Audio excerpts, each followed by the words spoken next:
Bonjour à tous, namasté, c'est Mounia Benada et je suis ravie de vous retrouver sur ma chaîne YouTube. Pour ceux qui ne l'ont pas déjà fait, je vous invite à vous abonner pour recevoir mes vidéos. Eh bien, je suis ravie de vous revoir aujourd'hui dans cette vidéo afin de vous parler à l'occasion de cette nouvelle lune du vendredi 15 septembre 2023 de la co-création du potentiel co-créateur de votre vie. Cette nouvelle lune vous invite à réorganiser votre compréhension de ce que vous créez.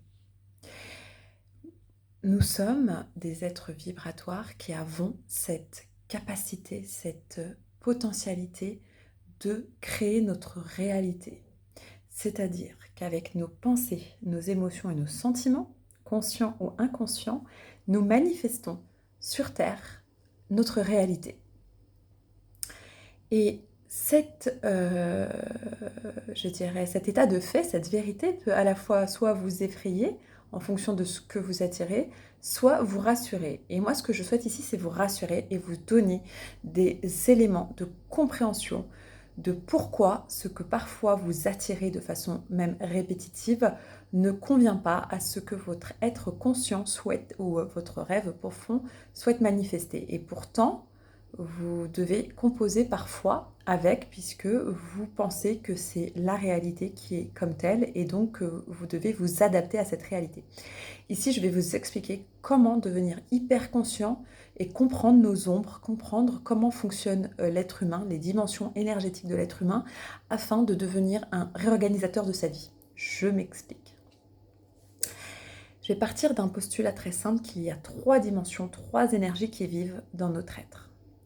Il y a la dimension consciente, d'accord? C'est les choses que nous souhaitons réaliser dans notre vie, dans tous les domaines de notre vie. Et dans cette hypothèse, en fait, cette dimension, c'est une intention dont nous avons connaissance, dont nous avons conscience en tant que personne. Cette dimension, elle crée en partie donc notre réalité, mais elle n'est pas la seule à l'œuvre.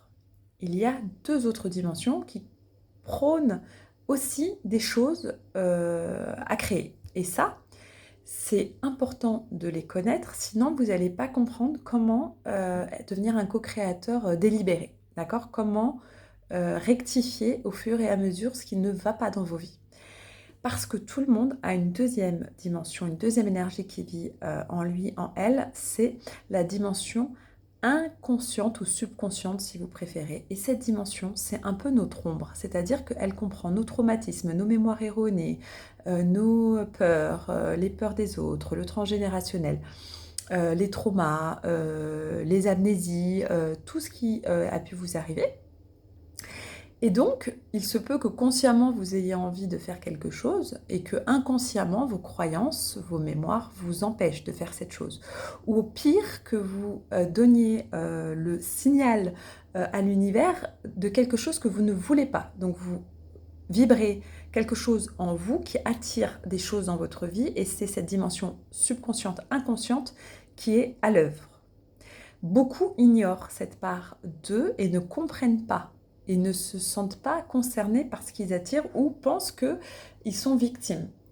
Vous ne pouvez pas attirer quelque chose qui ne vibre pas d'une manière ou d'une autre en vous. Je vous le dis, si quelque chose vient à vous, c'est que vous l'avez attiré. Mais vous n'êtes pas obligé de la garder. Cette chose, si c'est votre part inconsciente, subconsciente, vous pouvez juste libérer cette vibration pour arrêter d'attirer cette chose parce que vous ne la voulez pas, d'accord? Et il y a aussi des pratiques pour aller chercher les mémoires et les croyances pour modifier ces schémas de pensée limitants qui vous empêchent de délibérément accéder à certains de vos désirs. La troisième dimension, c'est la dimension sacrée, c'est l'énergie du divin en vous, en nous. C'est l'énergie du rêve. C'est quelque chose que peu de gens ont conscience dans les premières années de leur vie. Certains l'ont, hein, les grands footballeurs l'ont, les grands chanteurs, les grands peintres, les personnes qui vont vers leur destinée tout de suite ont cette conscience de ce qu'ils sont venus faire au monde, de ce que leur être a comme particularité. On appelle ça aussi l'être profond, l'être intérieur, et en anglais le higher self. Et en fait, cette dimension, elle a aussi des vœux, elle a aussi des désirs, elle a aussi quelque chose à réaliser concrètement sur Terre. Donc, ces 3 dimensions en nous cohabitent parfois très maladroitement parce qu'elles ne sont pas conscientisées, elles ne sont pas comprises, elles ne sont pas alignées, d'accord ? La dimension concernant l'inconscient, c'est aussi l'ego, hein. C'est aussi ce que vous portez comme masque pour vous protéger, pour vous défendre, alors qu'en fait, c'est pas comme ça qu'on manifeste dans la vie des choses positives. Quand on a peur, on manifeste des choses qui nous font peur. Quand on est dans l'amour, on manifeste des choses qui sont dans l'amour. Sauf si on a des croyances erronées qui empêchent de croire que l'on mérite ça, etc., eh bien, il y a des interférences, voyez ? Là où je veux en venir, c'est que lorsque vous voulez créer délibérément, et les nouvelles lunes sont vraiment les occasions justement de créer, de mettre des intentions, de diriger sciemment sa volonté, sa vie, l'orientation qu'on veut donner à sa vie. Si vous ne savez pas qui est aux commandes, vous attirez par défaut. C'est-à-dire qu'en fait, vous allez avoir des choses qui vont venir à vous, et vous allez vous dire, parce que ça vient à moi, je dois l'accepter et je dois composer avec.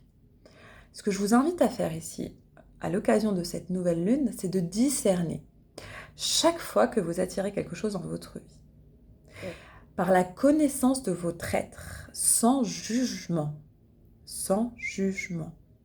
si vous êtes en train d'attirer à partir de votre ombre, de votre dimension inconsciente, est-ce que c'est votre rêve profond qui est en train d'attirer ça? Ou est-ce que c'est votre dimension consciente? C'est très important parce que ça va vous aider à apprécier ce que vous avez. Lorsque vous attirez des choses que vous ne voulez pas et que vous composez avec, vous essayez de faire en sorte que ces choses conviennent à ce que vous voulez. Vous voyez, vous êtes complètement en dichotomie à l'intérieur, ça vibre pas du tout alignement. Vous ne faites pas ce que vous dites, ce que vous pensez, ce que vous ressentez. Vous faites à partir de ce que vous attirez, votre réalité en fonction. Et c'est pas ça le but d'une vie co-créatrice consciente. C'est vraiment de maîtriser la connaissance intérieure, c'est-à-dire de bien savoir qui nous sommes, ce que nous portons comme mémoire, ce que nous portons comme rêve, ce que nous portons comme volonté consciente, et aligner ces 3 choses en travaillant justement à réajuster à chaque fois que la vie nous ramène quelque chose, d'essayer de bien discerner avant de rester 10 ans dans le même travail ou dans la même relation.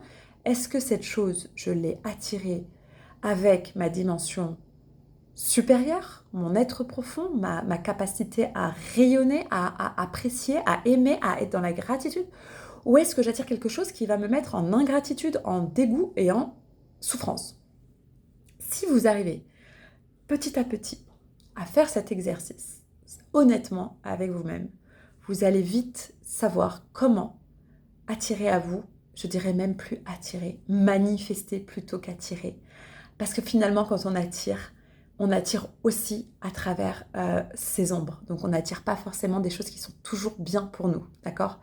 Par contre, si on est sur notre être supérieur, si on est sur notre être profond, cet être profond, lui, il n'a pas de défaut, il n'a pas de problématique, il n'a pas... Si vous voulez, c'est l'être avant la naissance ultra-utérine. C'est la dimension divine de vous, c'est cette personne qui sait déjà beaucoup de choses, qui sait déjà qui elle est, qui sait déjà ce qu'elle veut, qui sait déjà ce qui la fait vibrer, ce qui la fait rêver, ce qui la met en joie, ce qui a du sens pour elle. Si vous êtes, et je vous invite à le faire à cette occasion de la nouvelle lune, dans cet état d'être où vous êtes en train de penser à partir non pas de vos blessures et de votre ego blessé, de vos manques et de vos craintes et de vos peurs, mais à un niveau supérieur, à un niveau de votre être qui, lui, est intact, et précieux, et divin, eh bien, vous allez manifester. C'est-à-dire que vous allez, comme un aimant, créer les conditions pour obtenir des choses qui vont correspondre à votre authenticité, à votre vérité, à votre besoin sur Terre d'être en joie. Voilà. Que ce soit des lieux, des personnes, des opportunités, tout ça. C'est très important d'accepter de regarder ses ombres.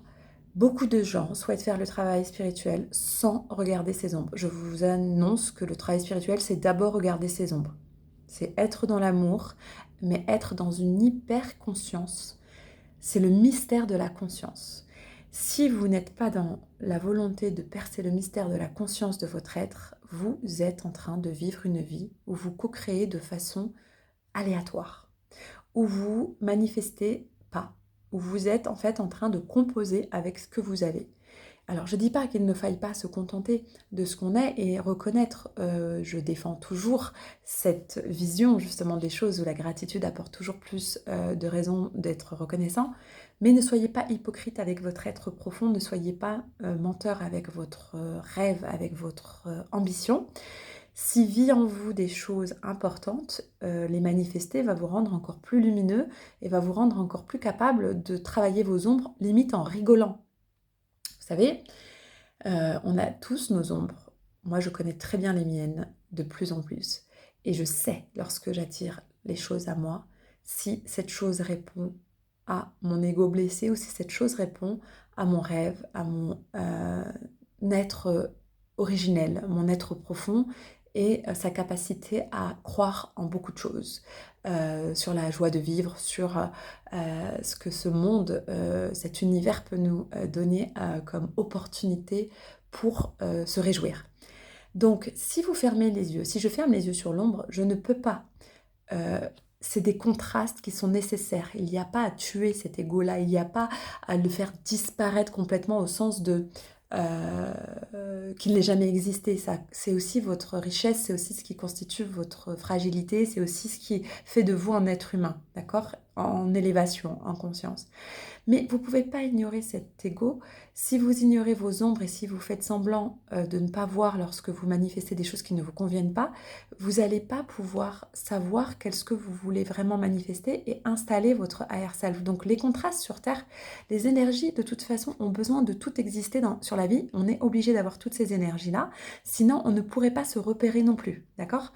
Si on ne savait pas, il n'y a pas un des êtres qui est mieux que l'autre, c'est ça que je veux vous dire, voilà. Par contre, pour manifester, pour créer, pour la joie, c'est sûr que si vous êtes constamment sur votre ego et votre être blessé, vous allez constamment attirer des situations douloureuses, des situations compliquées, des situations qui vous rendent pas joyeux, quoi, qui vous donnent pas d'espoir. Mais ces contrastes-là, moi c'est ce que je fais, je vous invite à le faire. Ils vous permettent aussi d'apprécier le reste.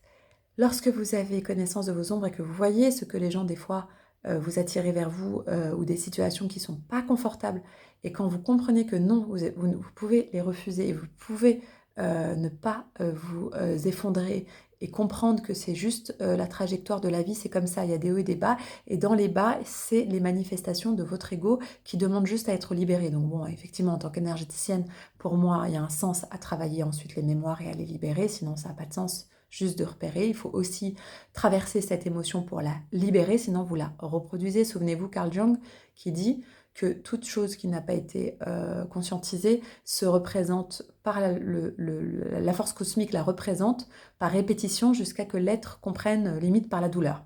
Donc tout ça, ces contrastes-là vous permettent aussi d'ajuster, de mieux vous connaître, de mieux comprendre quel être supérieur vous avez en vous, quel être profond, quelle personne magique qui vit en vous, ce qu'elle a envie de vivre et de repérer à chaque fois que c'est votre être blessé, que votre ego, la dimension inconsciente et subconsciente, eh bien repérer que la chance qu'on a dans cette terre, c'est de pouvoir amener des réglages pour aligner ces trois choses en nous, être hyper conscient, c'est ça être spirituel, et ne pas se blâmer lorsque l'on attire ça, ne pas s'inquiéter, ne pas penser que c'est la fin du monde, ne pas penser que c'est irrémédiable, c'est juste un bas qui demande à être dépassé.